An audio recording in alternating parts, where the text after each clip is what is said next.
This is a CBS 46 special, CSI Atlanta. We're taking a look back at some of the most high-profile cold cases. Here's your host, Karen Greer. Welcome to this special edition of CBS 46's CSI Atlanta. You know, criminologists estimate that since the 1960s, at least 200,000 murders remain unsolved, leaving families in angst wondering if justice will ever be served.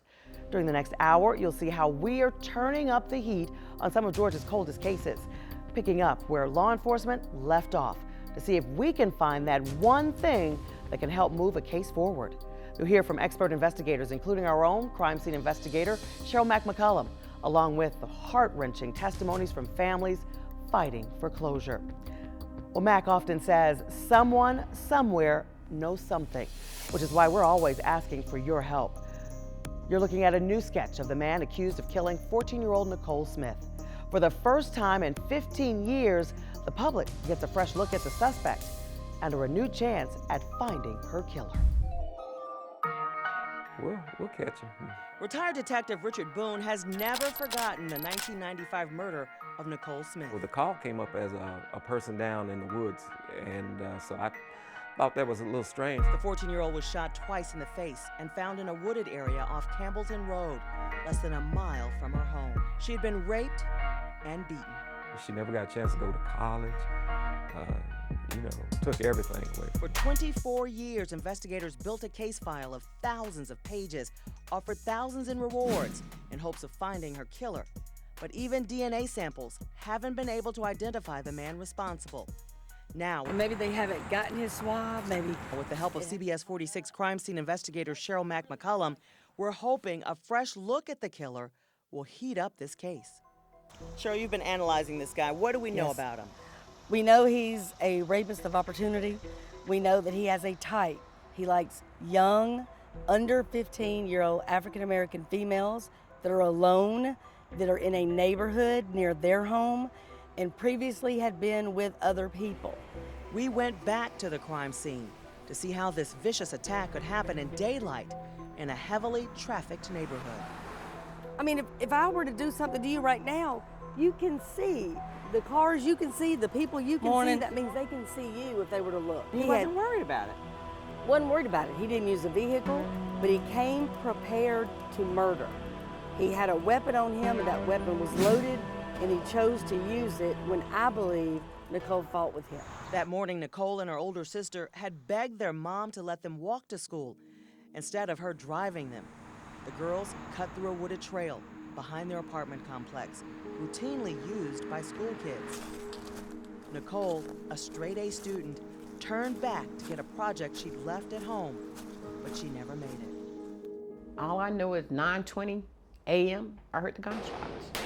Never thought it was my child, but it happened too.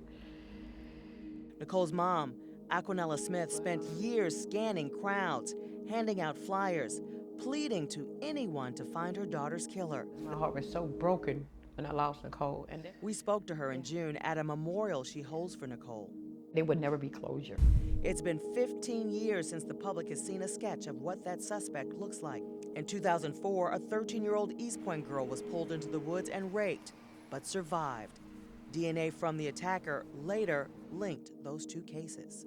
The original black and white sketch is based on that victim's description. Age progression is probably the most challenging thing that I do in my job. We teamed up with the Georgia Bureau of Investigation's forensic artist, Kelly Lawson, who sketched an age progression from the original depiction of a black man in his early 30s. This is the one specifically that they circulate. Wearing round framed glasses with a gap in his front teeth. It is the first time an enhanced drawing has been done since that second attack, and the first time it's been shown to the public exclusively here on CBS 46. She's going to get some attention, that's for real. No doubt. The new sketch shows a bald black man in his late 40s or 50s. There's a lot of things about this particular individual that we just don't know.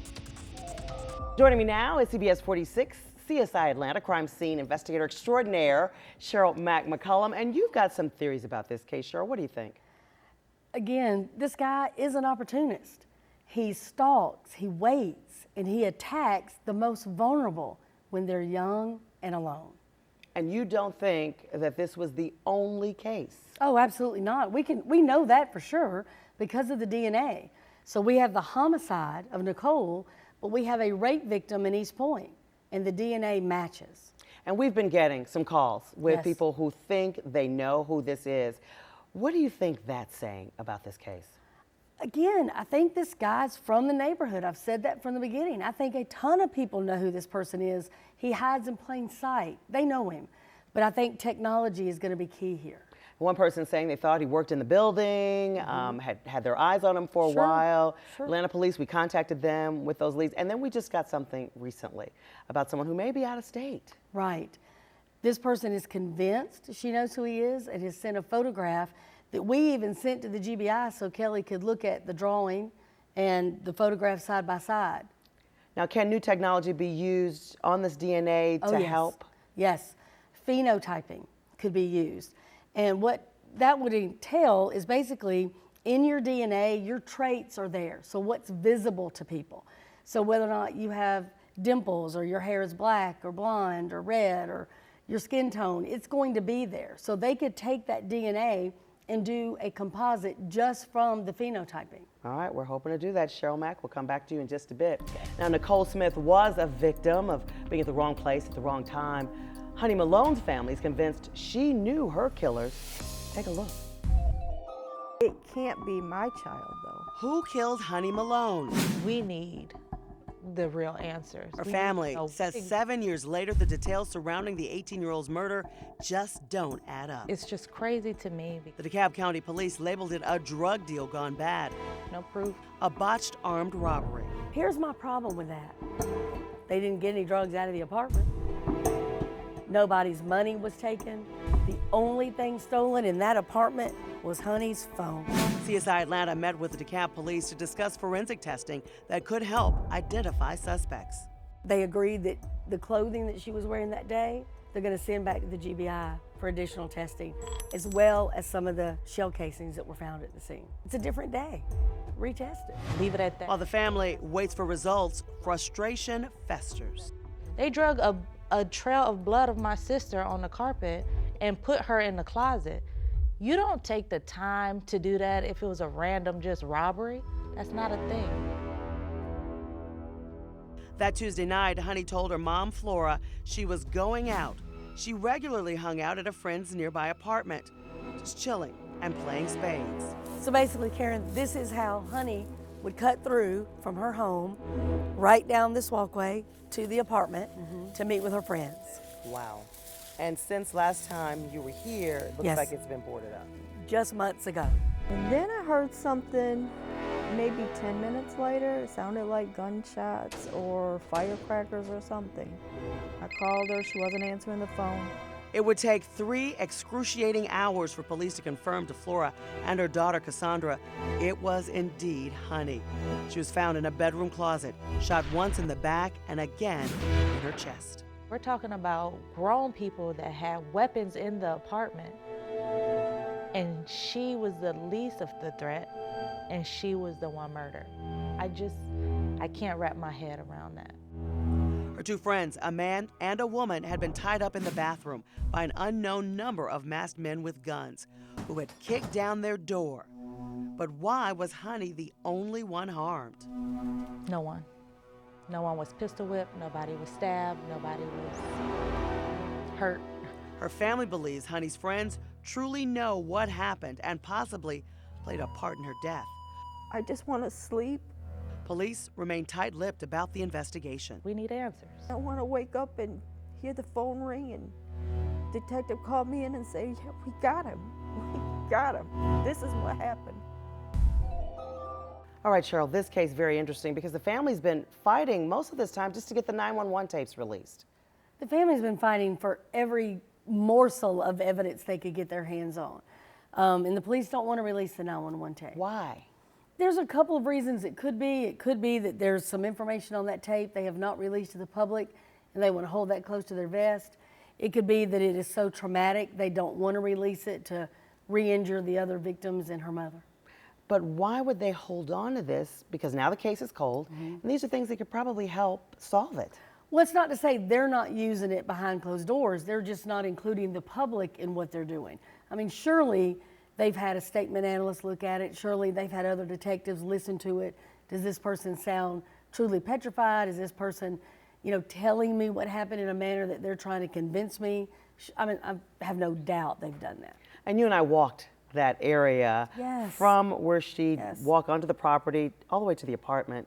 Do you think we can get those friends to come forward? Somebody knows something, as you say. I think the time is going to be on our side, meaning some of the people that have information, they're mothers now. They're fathers themselves now. Surely that bond they have with that child would compel them to give her mother some peace. The other, added thing to that with time is that when you're 19 or 20 yourself, you may be afraid of this person.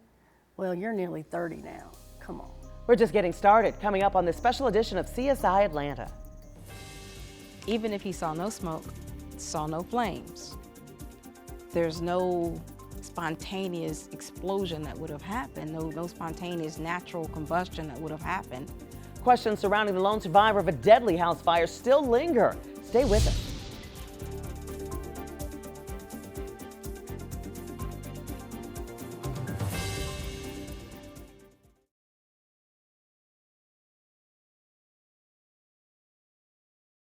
Welcome back to our CSI Atlanta special. I'm Karen Greer.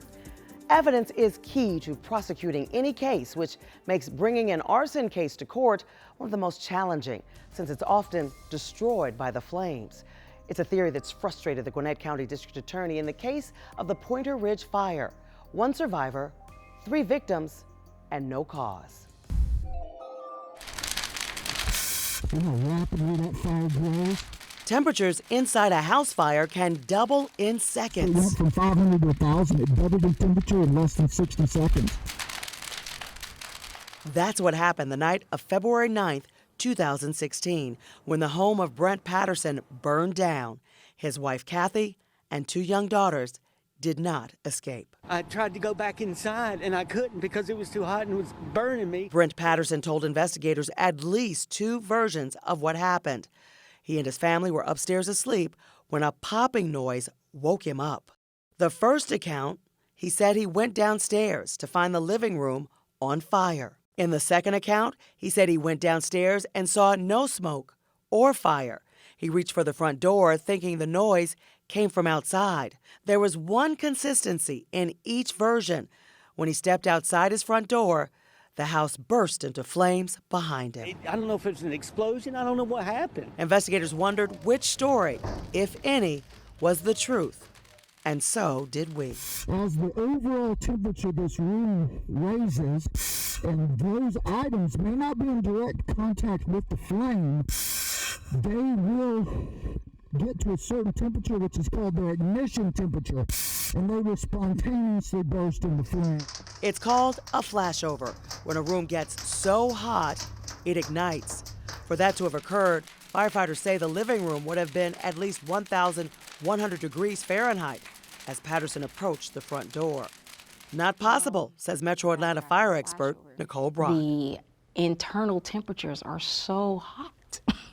You're not even upstairs or in the next room before you open it up and introduce oxygen, which makes the boom.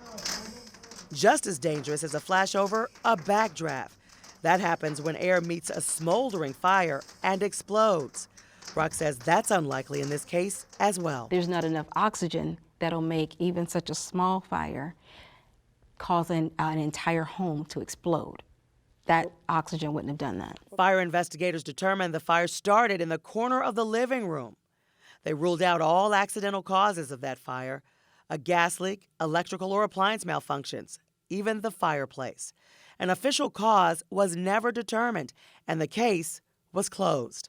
Gwinnett County District Attorney Danny Porter says even though there was doubt in Patterson's stories, no one could point to arson. It's not enough to say that's how the fire works.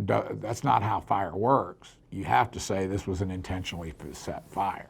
I went with CBS 46 crime scene investigator Cheryl McCollum to ask Patterson about the many red flags we found in the case file. He rebuilt the exact same house where the first one burned down.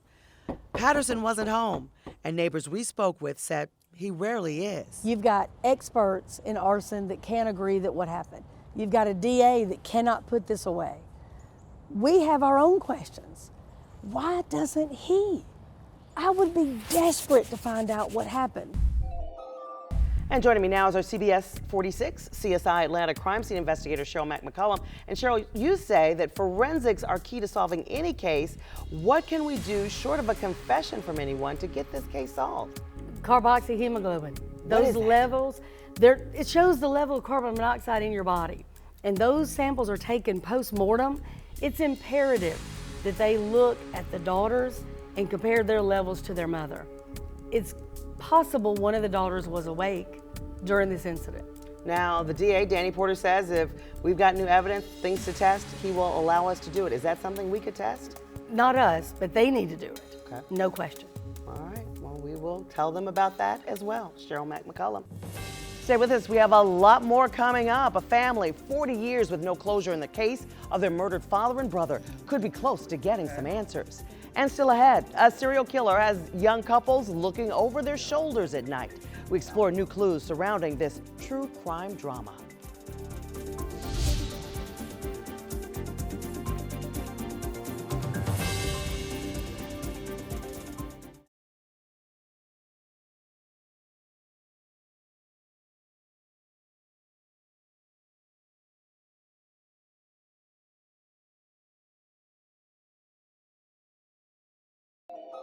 For years, I mean, I did a lot of my own investigation, reaching out to people, talking to people, writing to a prisoner, going to talk to people. I mean, doing stuff that is putting myself in situations that I shouldn't. I mean, no family member should have to be doing things like that. We've put in almost $30,000 in the lawsuit trying to get the records, doing the billboards. Welcome back to our CSI Atlanta special. I'm Karen Greer, and with me is CBS 46 CSI Atlanta investigator Cheryl McCollum.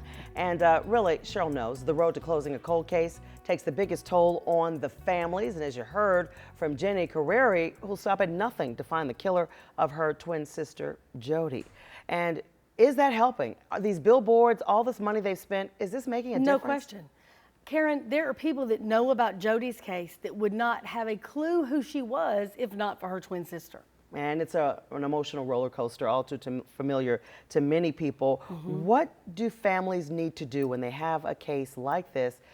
Really, you said getting with the media is key. There's absolutely no doubt about that. For Jenny, the police would not meet with her. They wouldn't disclose anything. She went decades without even knowing how her sister died. I mean, not knowing the cause of death? That's astronomically insane to me. So yes, going to the media is going to get results in a lot of these cases. It's an emotional roller coaster, all too familiar to Tommy Stowe and his mom, Luann Carmichael, who brought us binders filled with notes and case files on the death of Danny Stowe. The family tells us they won't stop until they get closure. The night Danny Stowe was killed, Wayne Williams, the main suspect in the Atlanta Tell murders, was convicted of killing 2 men. Police devoted every resource trying to link Williams to the horrific crimes. Danny's widow, Luann, says police never even called to tell her what happened. The call came from his brother, who was with him that night. 28-year-old Danny was shot in the chest by an angry customer he'd escorted out of the Purple Onion. Danny and his brothers were regulars at the popular strip club on Stewart Avenue. The regular doorman called in sick, and Danny said, "Well, I'll stand there." The shooter escaped in a 60s Chevy Nova with a black top and orange body. CBS 46 crime scene investigator Cheryl McCollum says finding that Nova is key. Mac and former Fulton County Assistant District Attorney Don Belisle reviewed the case file with me. I think that car is his office. I think everybody knows him around that car. That's not even a kind of car you would steal if you had any sense. There weren't 2 of them in Atlanta. And that's a flashy, I mean, that car is a flashy car. Nearly 40 years later, Danny's killer remains at large, and all the evidence from his case misplaced or lost. I think the city of Atlanta was sloppy. In 1982, witnesses told police Danny's killer argued with the bartender over running a tab, which was against the club's policy. He's described as a black man just over 6 feet tall, sharply dressed with pointed-toe shoes, tan trench coat, and a wad of cash he kept flashing. Danny's 2 brothers were playing pool in the back of the club. One went running when he heard the shot. He ran out front and Dad was laying down. He says he didn't see anything. 3 prints from a drinking glass and a .38 caliber bullet from Danny's chest were submitted into evidence, but it's unknown if anything was ever tested. Locations changed, database changed. We even went as far as Washington, D.C., thinking they had possibly been sent there. They couldn't find them. Luann and her son Tommy have spent the last 20 years, thousands of hours and thousands of dollars searching for the killer. We also reached out to forensic criminologist Dr. Laura Petler for help. We're gonna light that laser up to show where the shooter was. Using her kaleidoscope system, Petler reconstructed the crime scene to create a profile of the killer. They are the biggest, baddest, most masculine guy in the bar. They're pushy. Petler adds the killer saw Danny as an interference, and he paid the price. Here he is, the object that's keeping the offender from getting what he wants, which was to sit in that bar and drink. So, of course, he's the one that takes the hit. Max says it's time to move this case forward. I think we need to re-release the car, picture and the tag number. Okay. I think we need to re-release, you know, the dates and times so that people can make, oh wait, I remember something about that. Or I would try to see if I can find out who was the registered owner of that vehicle. Well, you know, misplaced fingerprints, a glass, some of the things that were missing in this case. Is it worth going back to Atlanta police and asking them to find this oh stuff? my gosh, that's one of the best things you've done this entire series that we've been able to do together. Getting them to go back and look for that fingerprint and look for that bullet is so critical. It's the only chance at physical evidence we have. And we've really been getting some movement in this case. Talk about the car. The car is so identifiable. And we have been contacted by all kind of people that have said, hey, I know that car, but from this strip club. And I know that car from this strip club. So again, our theory that this person, you know, often frequented that type of establishment, we're right. Well, what can we do to help families when they feel like not a lot is being done, as in the Stowe case? They've got records on top of records in this case, and they feel like they're not being heard. They've done their own investigation to the point, those binders are 20 years worth of work. I mean, it's absolutely phenomenal. But yeah, what families should do is contact CSI Atlanta. Contact Karen. Let's get you some publicity and get that case back out there. Remind people about the case. You never know who has information, who remembers. All right, we want you to look at that car one more time. One more time. And hopes that it'll jog your memory. A CSI Atlanta cold case update. We're investigating a new lead involving the 1982 murder of Danny Stowe at the Purple Onion Club. A car matching the description of Danny's killer's car was recently seen in Washington, D.C. A CSI Atlanta cold case update. We're investigating a new lead in the 1982 murder of Danny Stowe. He was at the Purple Onion nightclub the night he was shot to death. Now, a car matching the description of the car the killer was in the night Danny was killed has been spotted in Washington, D.C. This car is critical to this case. After shooting 28-year-old Danny Stowe in the chest, the killer drove off in a car that looked just like this one. Check it out. A Chevy Nova, pristine condition with a black top and orange body. Forensic criminologist Dr. Laura Petler recently found a car matching the description while on assignment in Washington, D.C. Petler is part of the true crime team for Dr. Oz. His show airs right here on CBS46. Of all cars in the world, so she was able to not only get to that vehicle, but get the VIN number, trying to get the history of who owned it. She also noticed the bucket seats, the size of the car, anything that could help us, you know, understand again this perpetrator better.